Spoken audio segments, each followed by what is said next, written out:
If you love noodles and broth as much as I do, you need to try this recipe. Hi, it's Fifi. Let me share with you my Bún Riêu recipe 101. Is selecting any boneless pork, pre-boil it, and then in a clean pot, add it back in. These are dried squid and dried shrimp. Those dried ingredients add to the water, skim off any foams, and let the broth cook. Vegetables into the broth to make it sweeter.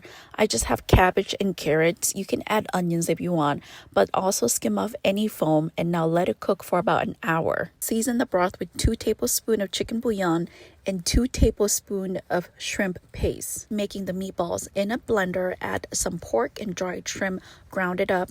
Add in a teaspoon of those shrimp paste and a teaspoon of sugar. This can of Bún Riêu seasoning. They have different varieties. You can choose the shrimp or the crab, but since my family is allergic to crab, I'm just going to have to add the shrimp in there. Do not waste those juice. Add it into your broth. And now mix it up. By combining the pork, the dried shrimp, and the Bún Riêu seasoning together, mix it up until you see this orange color paste, and you will have the perfect riêu every time without falling apart. On simmering heat, not high, just form your meatball, add it in one at a time. Cut about 2 to 3 tomatoes into wedges, chop some garlic. Now add those into the pan.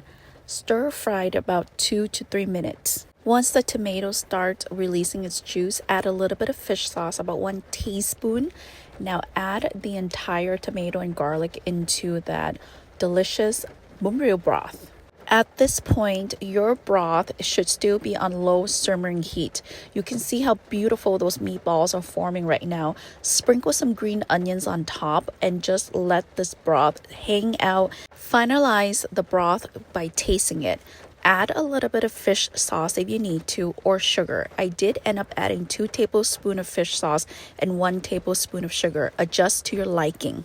Finalize your bowl with some cilantro and some lime. I hope you give this recipe a try and let me know down below in the comments.